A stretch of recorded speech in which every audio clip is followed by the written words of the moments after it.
48 horas, que no nos preocupaba, habíamos dicho, ¿no es verdad? Entonces, ¿por qué? Porque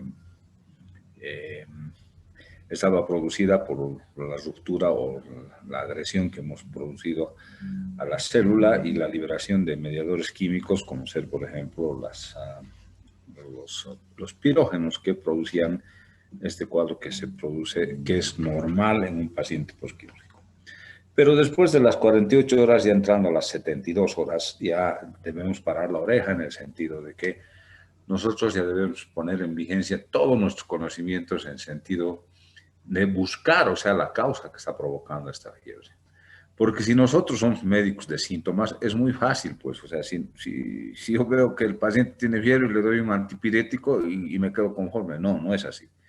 No seamos médicos de síntomas, porque es muy fácil. O tal vez aparece fiebre y le empiezo a dar antibiótico cuando no hay necesidad. Y lo único que logramos es a la larga crear resistencia antibiótica. Como ustedes saben, cuando han estudiado farmacología les han de decir eso, que no hay que usar los antibióticos así a larga mano. ¿Por qué? Porque pueden producir, ¿qué cosa? Resistencia, ¿no es verdad? En lo posible siempre hay que buscar la causa por la cual se está produciendo esta fiebre. Y vamos a ir desglosando, o sea, vamos a ir diciendo de que vamos a ir por partes, o sea, en la primera causa, o sea, vamos a ir a buscar los focos probables que puedan provocar este proceso febril. Y dentro de ellos vamos a tener el primer foco va a ser la herida quirúrgica.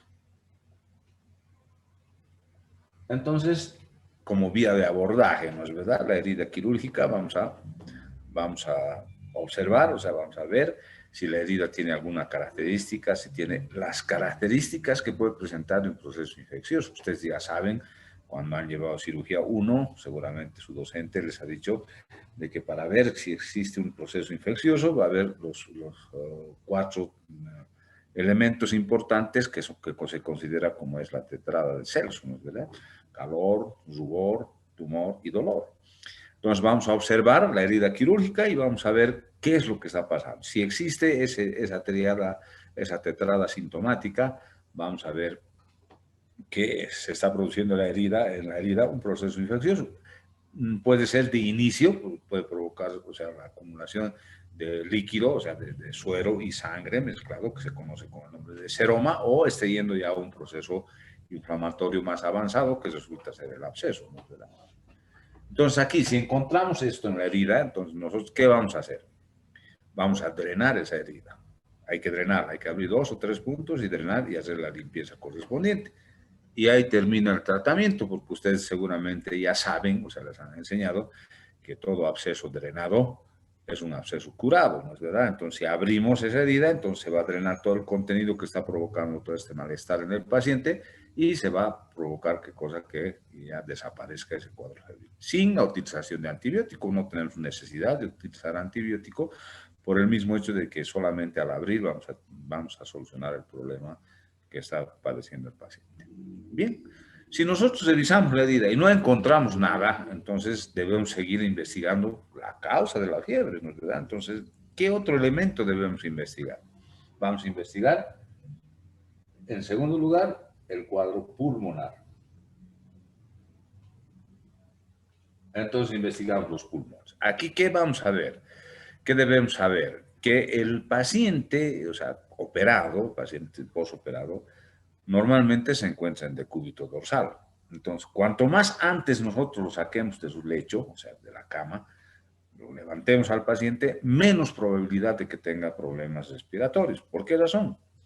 Porque al estar acostado el paciente, ¿qué va a ocurrir? Va a haber una estasia respiratoria. Al haber esta estasia respiratoria, se va a provocar cosa lo que conocemos con el nombre de atelectasias. Las atelectasias que son que los alvéolos pulmonares no se expanden en forma adecuada. Por tanto, estos alvéolos que no se expanden en forma adecuada, ¿qué van a acumular? Van a acumular líquido, van a acumular agua.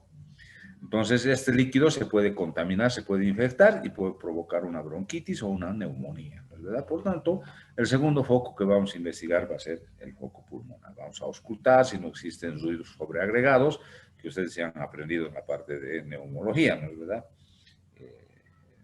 Seguramente el profesor de neumología les ha enseñado cómo se observa un cuadro respiratorio, o sea, va a aparecer, puede aparecer roncos, sibilancias, ya saben ustedes esa parte, saben más que yo apenas un poquito de cirugía, nada más que eso, neumología, o sea, a la pasada, ¿no? Entonces, foco pulmonar, segundo foco de investigación. Si nosotros encontramos ese cuadro de esa forma, entonces, ¿qué es lo que vamos a hacer? Aquí sí vamos a utilizar antibióticos, de acuerdo a la patología, o sea, de árbol respiratorio, utilizaremos los antibióticos adecuados para los cuadros respiratorios. Entonces, ya tenemos. Si no encontramos nada, o sea, en el foco pulmonar, debemos seguir investigando, o sea, tenemos que llegar al diagnóstico para instaurar un tratamiento a nivel de lo que está provocando, perdón, lo que está provocando el cuadro febril. No hay nada en pulmón, no hay nada en la herida operatoria, pasamos a otro elemento que es, vamos a considerar, el foco número 3, va a ser el foco que se considera lo que son las flebitis. Las flebitis, que no es más que un proceso infeccioso inflamatorio de los vasos venosos, sobre todo, ¿no? Y esto se produce generalmente en los miembros inferiores, o sea, las flebitis. Por eso, precisamente, ya habíamos dicho en la parte pulmonar que al paciente hay que levantarlo en forma lo más precozmente posible. Lo propio ocurre con este cuadro de la inflamación de las venas. Entonces, ¿qué va a ocurrir? O sea, las venas, si no movemos los pies, nosotros a nivel de las plantas de los pies, tenemos lo que se llama la almohadilla plantar. ¿Qué es eso? Entonces, aquí en las plantas de los pies se acumula una cantidad determinada de sangre que con el movimiento, con la presión que ejercemos cuando caminamos, esa sangre circula en forma centrípeta.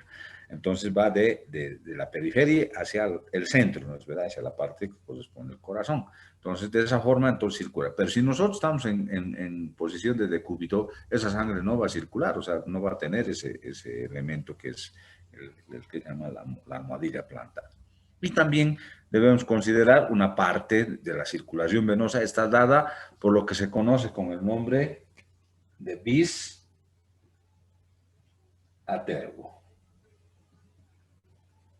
El bisatergo. ¿Qué será el bisatergo, señorita Rocha, que me está mirando ahí por la pantalla? No sé, doctor. No sabes. Bueno. Sí, no, está bien. Yo sé que han llevado, o sea, un compendio de fisiología, ¿no? El libro de Guyton, han llevado ustedes compendio para mí, el libro de Guyton. El libro realmente que vale la pena leerlo y si alguna vez, o sea, yo siempre les recomiendo, si tienen oportunidad de leer un libro, fisiología y aprenden fisiología, fácil van a saber medicina. Pero el libro de fisiología ideal para que ustedes estudien es el libro de Husay. Bernardo Husay, Premio Nobel de la Fisiología, autor argentino. Bien, el bisatergo, o sea, estamos hablando del bisatergo. El bisatergo es la presión residual. Ustedes saben que las únicas que tienen presión son las arterias, ¿no es verdad? Tienen una presión arterial. La presión residual que queda, o sea, en la unión, en el paso del sistema arterial al sistema venoso, se conoce con el nombre de bisatergo, que es una parte importante en cuanto se refiere a la circulación venosa.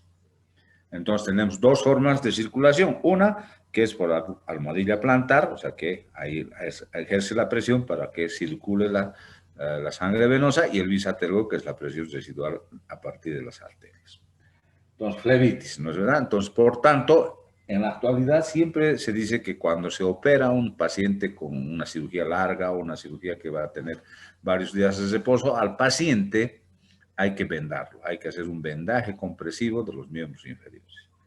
Y a su vez también, o sea, hay que levantarlo en forma precoz. Y otra de las causas de flebitis, no nos olvidemos que cuando hacemos una cirugía para colocar anestésicos, para colocar algún antibiótico, algún otro procedimiento, y después de la cirugía también vamos a mantener al paciente con un plan de hidratación parenteral. Y utilizamos una venopuntura. ¿Qué quiere decir venopuntura? Utilizamos una aguja hipodérmica para poder colocar un suero, ¿no es verdad? Ese cuerpo extraño también puede provocar, esa venopuntura puede provocar una inflamación, una infección. Por tanto, entonces puede provocar una flebitis, pero ya en este caso en los miembros superiores, porque ahí es donde generalmente colocamos la venopuntura, ¿no es verdad? Entonces, tercer foco es las flebitis que pueden ocurrir por estas causas que les estoy indicando. Ahí también utilizaremos algún antibiótico y la utilización de medios físicos para desinflamar las venas, como ser la utilización de hierro. Entonces, tercer foco. No encontramos nada hasta el tercer foco, entonces tenemos que buscar otro foco para poder seguir investigando y realizar el tratamiento adecuado, porque no, ya les he dicho, no hagan tratamiento de síntomas, hagan tratamiento de patología. El cuarto foco va a ser las infecciones urinarias. No nos olvidemos, como decía anteriormente, de que provocamos, digamos, o sea, hidratamos al paciente a través de la hidratación parenteral. Para eso realizamos el colocado de sueros, soluciones cristaloides de inicio, ¿verdad? Pero debemos hacer una hidratación adecuada, pues, del paciente, porque si no hidratamos en forma adecuada, el riñón empieza a sufrir y empieza a infectarse. Puede hacer una glomerulonefritis o algún tipo de infección a nivel renal. Y también debemos considerar con mayor frecuencia aún aquellos pacientes que llevan una sonda vesical.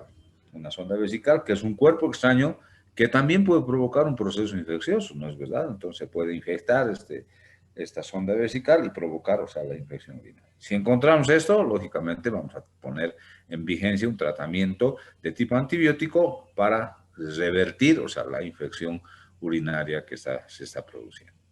Bien, si no encontramos nada en estos cuatro focos, ¿qué hacemos? Nos ponemos a llorar con el paciente, ¿no es verdad? Entonces lloramos y decimos, ¿qué te pasa, papito? Le decimos al paciente. Y nos ponemos a llorar. No, seguimos investigando. Debemos ser médicos de investigación. Entonces, ¿qué va a pasar? Entonces, ¿cuál va a ser el foco probable que está provocando, o sea, el cuadro febril? Va a ser justamente el lecho quirúrgico. Entonces, el quinto foco va a ser el lecho quirúrgico.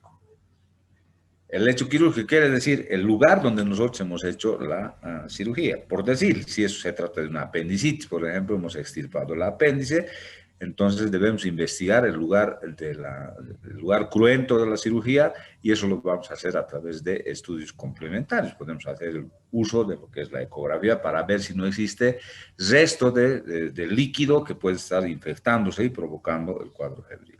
Entonces, para ello, entonces, si encontramos esto, entonces tendremos que volver a operar al paciente y retirar y limpiar adecuadamente el lugar del lecho cruento que hemos dejado en la cirugía.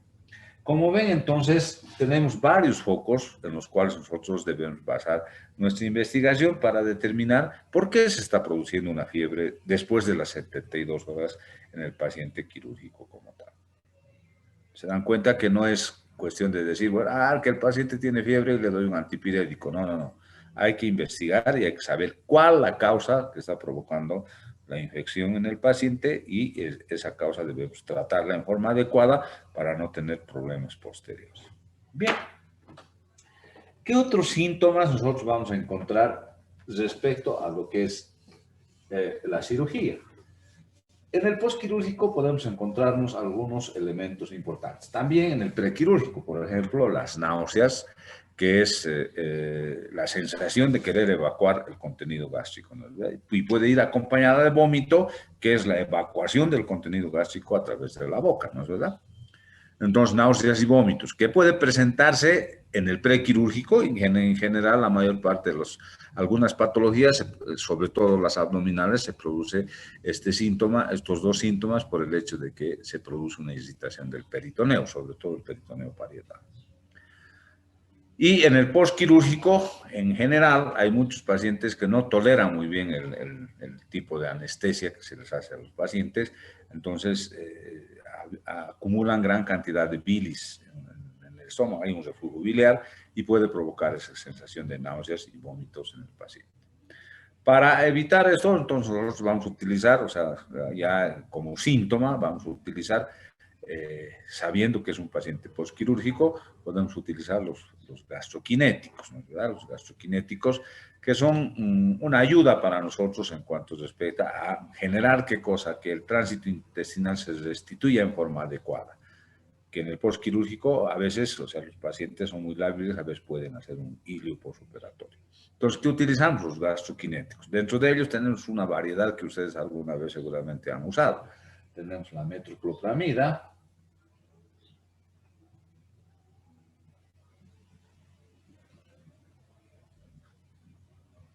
la domperidona.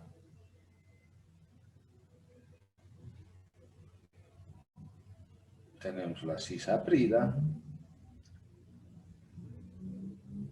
Tenemos la cinitaprida. Y podemos utilizar el ondansetron.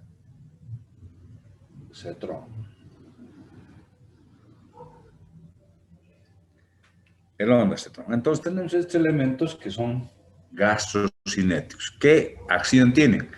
Cierran el esfínter del cardias y hacen la apertura del esfínter pilórico, provocando de que haya contracción del tránsito, que es del intestino, del estómago, y el tránsito vaya en forma adecuada. Entonces, estos elementos son los que podemos utilizar cuando hay estos síntomas, que son las náuseas y el vómito. Este último es el que se utiliza con mayor frecuencia en pacientes oncológicos, porque ustedes saben que los medicamentos oncológicos de por sí producen náuseas y vómitos en los pacientes que están siendo tratados con citostáticos, ¿no es verdad? Entonces, podemos utilizar el ondansetron para evitar este síntoma que es muy molesto en el paciente.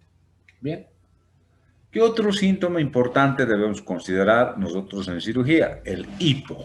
El hipo es pues un síntoma muy molesto para el paciente, sobre todo en el postquirúrgico, porque al hipar el paciente mueve toda la estructura anatómica y le va a causar dolor en la herida quirúrgica. Por tanto, va a ser un síntoma muy molesto en el paciente, ¿verdad? Entonces, siempre que nosotros vayamos a ver un paciente, debemos tratar de que el paciente se encuentre siempre lo más confortable posible, ¿no es verdad? No tenga ningún tipo de alteración que provoque sobre todo dolor en el paciente. Entonces, el hipo, ¿no es verdad? ¿Qué vamos a hacer frente al paciente con hipo? Entonces, a ver, ¿qué haríamos a ver con el paciente con hipo en un postquirúrgico? A ver, señorita Bolívar Ramos, Gilda.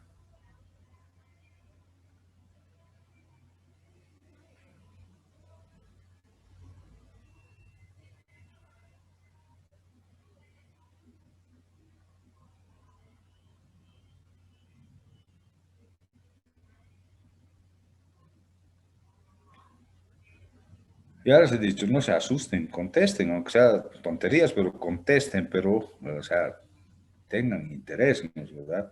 Se esconden, no se escondan. Si no saben, es muy fácil decir, no sé, doctor. Fácil, ¿no es verdad?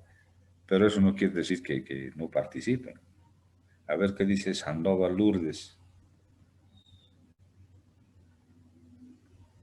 Doctor, no sé, darle de tomar agua porque no funciona. Creo que cuando yo tengo hipo tomo agua. A ver, pero a ver, dime una cosa, si estás en un postoperatorio inmediato, ¿le vas a dar agua a tu paciente? Creo que no, doctor. No, pues no puedes darle agua porque estás en un proceso de recuperación, ¿no es verdad? No le vas a dar, el paciente está con hipo, no le vas a dar. Seguramente la señorita Rocha le va a hacer asustar, ¿no es verdad? Vas a asustar al paciente y se le quita el hipo.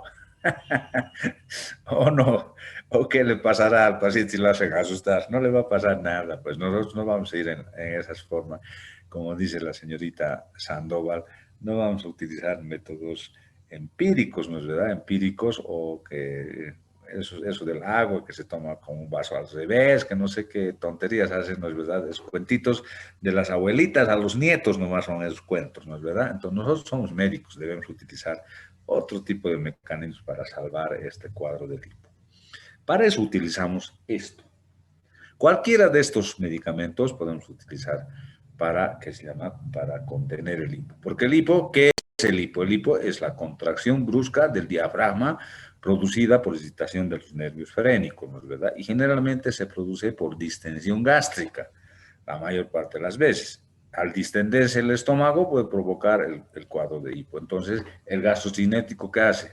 Hace que se contraiga el estómago y se vacíe el estómago del contenido que tenga. En este caso puede ser aire, ¿no es verdad? Entonces, vamos a utilizar como primera medida la utilización de gastroquinéticos. Si nos salvamos de esta forma, podemos hacer uso de una sonda nasogástrica.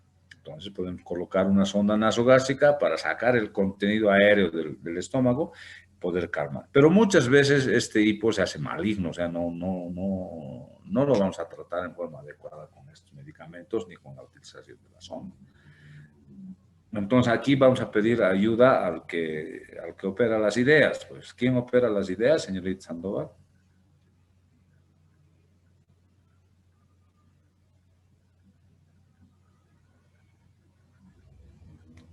A ver, señorita Rocha, ¿quién opera las ideas? El médico psiquiatra. ¿Quién? El Opera. médico psiquiatra, Opera. ¿Acaso el psiquiatra opera? pero las ideas tampoco se operan. Opera, pues, el neurólogo hace perder las ideas, ¿no es verdad? Ah, bueno. Bueno, hay que pedir ayuda porque ellos utilizan mucho algunos medicamentos que producen, como les digo, relajación en el paciente, la aminotriptilina, una serie de medicamentos que utilizan. Pero pedir ayuda, no hacer, o sea, no ser todólogos nosotros, porque nuestros conocimientos tienen que llegar a un límite. Yo soy cirujano, pero tampoco soy neurólogo, ¿no ve? Entonces tendré que pedir ayuda de un colega. No es delito, pueden ayudarnos, ¿no es verdad? Entonces, pedir ayuda para calmar este proceso que se llama hipo. Bien, siguiendo con otros síntomas que se van a presentar en el paciente, debemos hablar acerca de lo que es la hematemesis. La hematemesis es la evacuación de sangre a través del vómito por la boca. Entonces, la evacuación de sangre del estómago, de sangre digerida, sangre de color oscuro.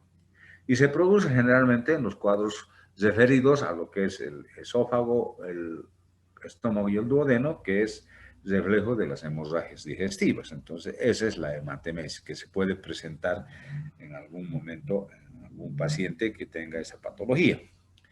¿Qué otro síntoma?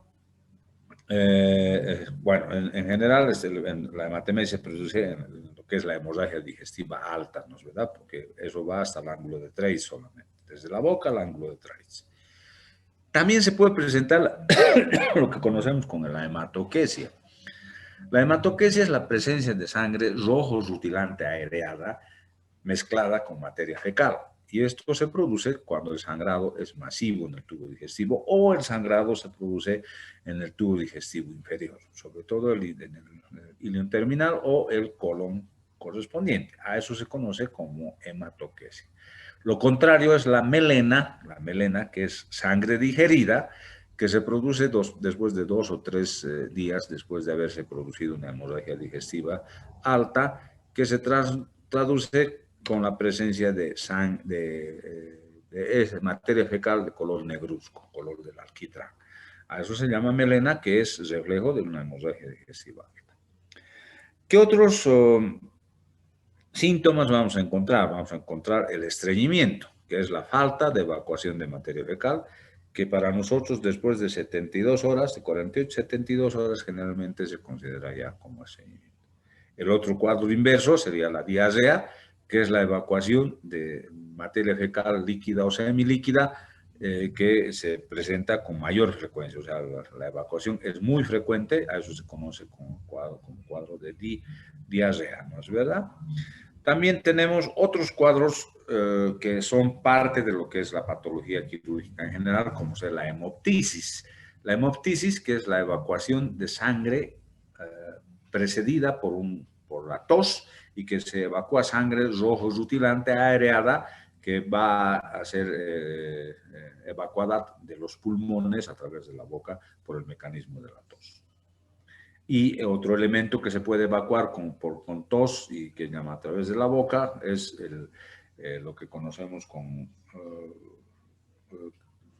el nombre de la evacuación de calcio, ¿no es verdad? O sea, se evacúa calcio a través de la boca, que es un proceso propio de la tuberculosis. A través de la boca se puede evacuar el calcio, o sea, como si fuera, o sea, una cuajada de leche, ¿no? Se evacúa, que es el calcio correspondiente a los procesos tuberculosos pulmonares.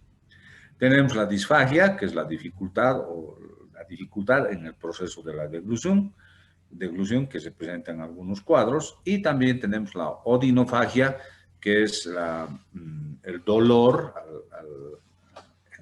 en el proceso de la deglución. Como ven, entonces tenemos un montón de síntomas que se presentan en el quehacer de los cuadros clínicos de la patología quirúrgica en general. Estos síntomas los vamos a ir valorando en los distintos temas que nosotros vayamos a observar. Bien, pueden abrir sus micrófonos si tienen alguna duda o alguna pregunta.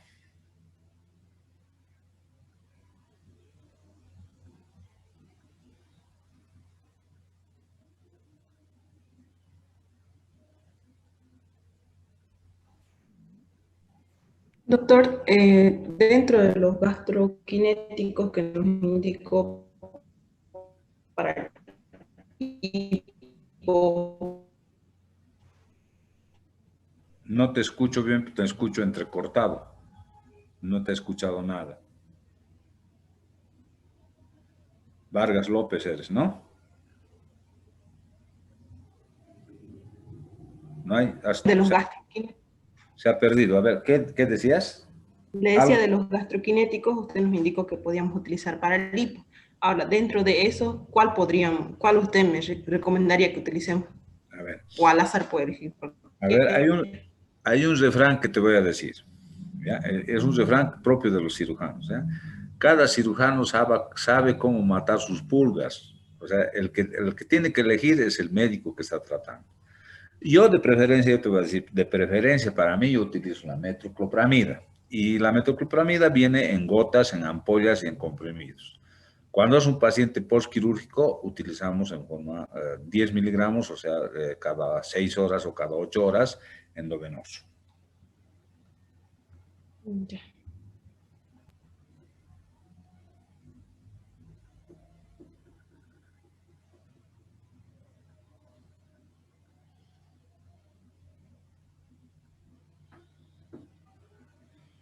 ¿No hay más dudas? ¿O alguien tiene alguna otra duda? A ver, vamos a una cosa que quería decir antes de que me olvide. Nosotros tenemos el jueves clase, ¿no es verdad? Jueves de 5 a 6 tenemos, ¿sí? Vamos a pasar a las 5:15, para que no estén entrando antes. 5:15 vamos a iniciar nuestra clase. Les pido disculpas porque los jueves a veces tengo un poco de retraso, por eso les pido 5:15. ¿Listo? Entonces me despido hasta mañana jueves a las 5:15 de la tarde. Buenos días, jóvenes. Hasta luego, doctor. Hasta luego, doctor. Hasta luego, doctor. Hasta luego, doctor.